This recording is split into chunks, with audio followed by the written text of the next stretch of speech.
સુરતમાં ડ્રગ્સની હેરાફેરીનો વધુ એક મોટો પ્રયાસ સુરક્ષા એજન્સીઓએ નિષ્ફળ બનાવ્યો છે।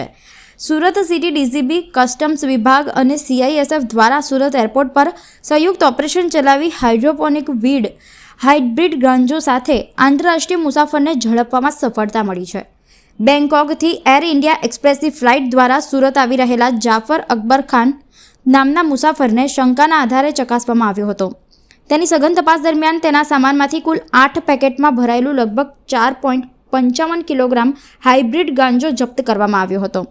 આ ખાસ પ્રકારનું હાઇડ્રોપોનિક વીડ અત્યંત મોંઘું અને પ્રતિબંધિત નશીલા પદાર્થોમાં ગણાય છે, જેની આંતરરાષ્ટ્રીય બજારમાં કિંમત લગભગ ₹1,41,92,500 થાય છે।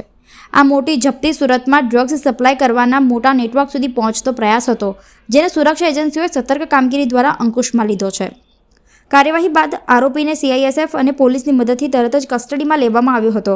હાલ આરોપી જાફર અકબર ખાન સામે એનડીપીએસ એક્ટ હેઠળ ગુનો નોંધવામાં આવ્યો છે અને વધુ પૂછપરછ કરી રહી છે કે આ જથ્થો સુરતમાં ક્યાં નેટવર્ક સુધી પહોંચાડવાનો હતો અને આ હેરાફેરી પાછળ અન્ય કોણ કોણ સંકળાયેલા છે। સુરત એરપોર્ટ પર થયેલી આ સંયુક્ત કાર્યવાહી સુરक्षा एजेंसीओनी कार्यक्षमता और सतर्कता स्पष्ट रीते दर्शावे छे। सूरत क्राइम ब्रांच को ये इन्फॉर्मेशन थी कि कुछ ऐसे व्यक्ति हैं जो कि नारकोटिक्स की स्मगलिंग एयरपोर्ट के थ्रू कर रहे हैं।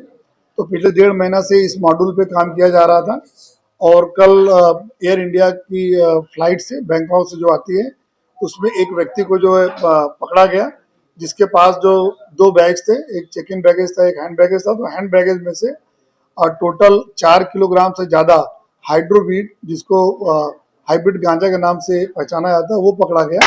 उसमें जो हैंड बैग था, हैंड बैग के अंदर एक पर्स था, पर्स के अंदर 2 पैकेट थे। बाकी बच्चों को खेलने का जो बॉक्स आते हैं, जो खिलौने का जो है, उस खिलौने के बॉक्स के अंदर जो है बाकी बैग्स रखे गए थे और कुल 8 में टोटल पार्सल्स अंदर से मिले और उसमें 4 किलोग्राम से ज़्यादा, इसकी कीमत 1,41,00,000 रुपये है, इतने का हाइब्रिड गांजा वहाँ से गिरफ्तार किया गया।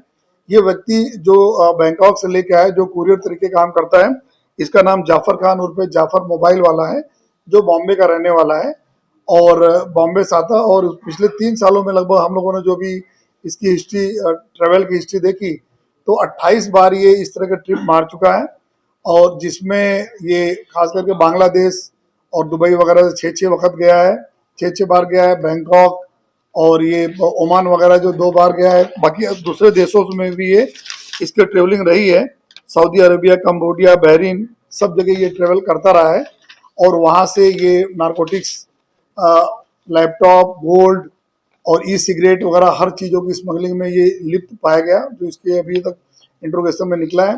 और इसी के साथ साथ इसकी वाइफ जो है बुशरा बेगम, उसका नाम है, जो अभी जून के महीने में ही, जून 2025 में बेंगलोर एयरपोर्ट ऊपर जो 7 केजी हाइब्रिड गांजा के साथ भी पकड़ी गई, जो अभी जेल में है। तो ये इस तरह से कैरियर काम करके लगभग 1 लाख रुपए तक की पर जो ट्रिप इसको पैसा मिलता था।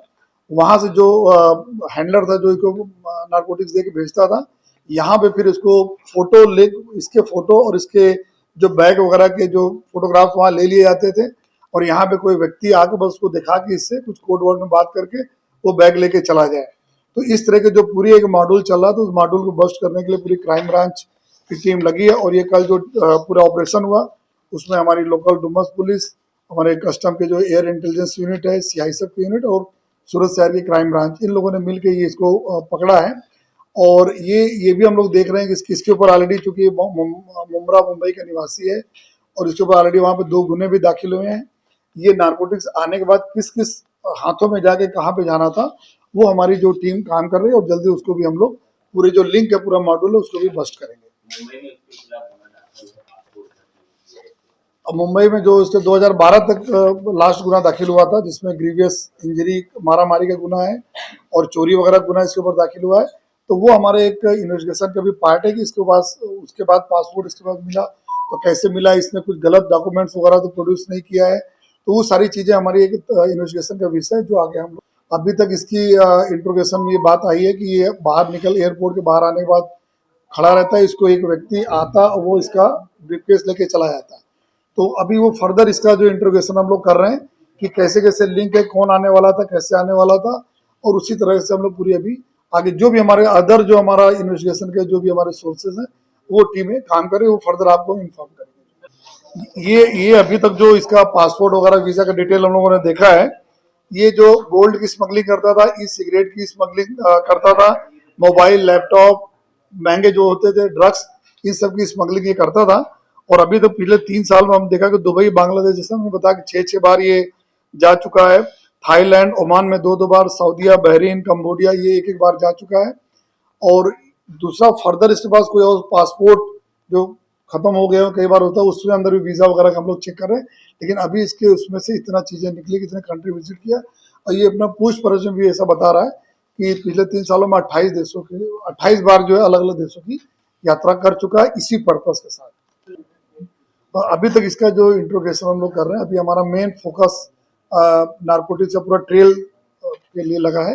लेकिन हमारे इन्वेस्टिगेशन में कोई भी कसर बाकी नहीं रखेंगे। जो कंबोडिया वगैरह, बहरीन सब भी नाम आ रहे हैं, और वो साइबर क्राइम से भी जुड़े हुए सब कुछ बातें भी आती हैं। तो हम सारे एंगल को एक बार जिसमें इन्वेस्टिगेट करेंगे।